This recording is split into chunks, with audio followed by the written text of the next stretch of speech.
afternoon, everyone. Can you guys hear me okay? Yes. So like he said, my name is Isabella Riddle. This is my Gigi, which stands for great-grandmother. I wrote this letter to her a few years ago when I went to go visit her, and she was having a hard time remembering some of the memories I had of us together. And so I wrote this letter for myself, but also for her, to kind of remind her of how special she is to me and how I knew her. Dear Irene, I have always known you as Gigi, which stands for great-grandmother.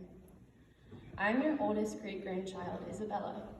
You and Grover, who I always knew as Papa, had Fred. Fred then had your grandson, Chris, and Chris had me. I know you may not remember, but we have been best pals. When I was little, I used to get excited because we shared initials. You're IR for Irene Riddle, and I'm IR for Isabella Riddle. I was a little girl when my papa, your Grover, passed away. But I remember I loved him so much. I remember that all I ever wanted was a horse when I was little. One day when we were driving around, me, you, Papa Grover, my dad, Chris, and my mom, Wendy, and stopped to see these horses on the side of the road. I apparently kept going on and on about how I wanted a horse of my own, and Papa Grover told me that I could keep it at y'all's house. I also liked to play this game with Papa Grover that whenever he would get up to go to the bathroom during dinner, I would run over and take his seat at the table.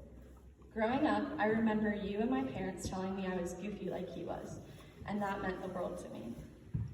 I also remember his funeral, and that day I remember a lot more clearly. It was the first time I ever really felt any loss, and I think it's the first time I ever saw my dad, Chris, cry. I've heard stories about how much my dad loved you and Papa. I know that Papa was like a dad to my dad, Chris, and I know a lot of the things that he learned about being a good man, he learned from you and Papa. I remember sitting in the car with my dad after Papa passed away, and he bawled his eyes out to the song, I Can Only Imagine. That song played at Papa's funeral, and that song would always make Dad think of the man he loved most in the world. That's all I really remember about Papa Grover, because I was little when he passed away. But I have a lot more memories with you, Gigi, because like I said, we've been best friends all of my life. My parents would let me come and stay with you some over the summer, and we always had a good time. We used to walk around your yard with disposable cameras, taking pictures of everything. You would show me your beautiful butterfly decorations you had in your yard, and you would tell me that the butterflies reminded you of Papa Grover.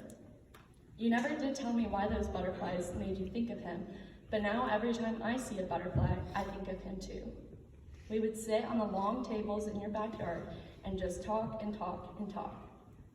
You would let me look at the cows, but you told me that I could never go out there because they might run over me. And even when I became much taller, I never did go out there because whatever my Gigi said, I always listened to.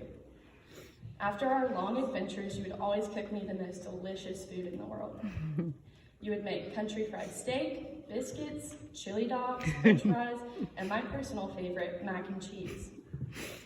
I remember you would cut up the pieces of cheddar cheese in your kitchen, and I would run up and steal the cheese and eat it before you could put it on the macaroni. You started saying I was your little mouse, so then I drew you a picture of a mouse stealing your cheese. You always kept that picture on your fridge. After dinner, you would always let me have dessert.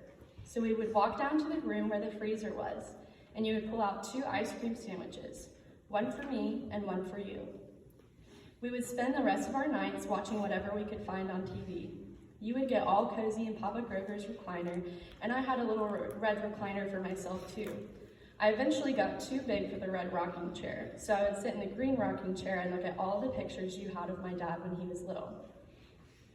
Sometimes while you watched TV, I would go to the back room and play with all the toys you had back there. My favorite game to play was secretary. I would answer pretend phone calls on a play phone and pretend to write important papers. Gigi, Irene, the days I spent with you at your house are some of my favorite days. And when my sisters, Reed and Grayson, got old enough, they started joining us too. We would all walk to the mailbox together to get your mail while your dog JJ followed us. We'd get up every morning and make the most delicious breakfast. Then at breakfast, you would joke about how my sister Grayson was the worst sleeping buddy because she would steal all of your blankets and kick you while you sleep.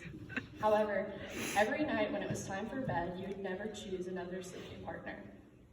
We all used to be terrified of the fireplace, and even when it got hard for you to walk, you would always get us to stand far back and you would put the wood in because you didn't want us to get hurt. Irene, Gigi, you are the most loving, funny, and selfless person I have ever met. You love every person you meet with your entire heart. Even now, even though it is hard for you to remember who I am, you still love me with your whole heart, even though I seem like a complete stranger. Gigi, you're my favorite person in this world, and I hope that one day I can show my children, grandchildren, and great-grandchildren what it is like to be fully loved unconditionally.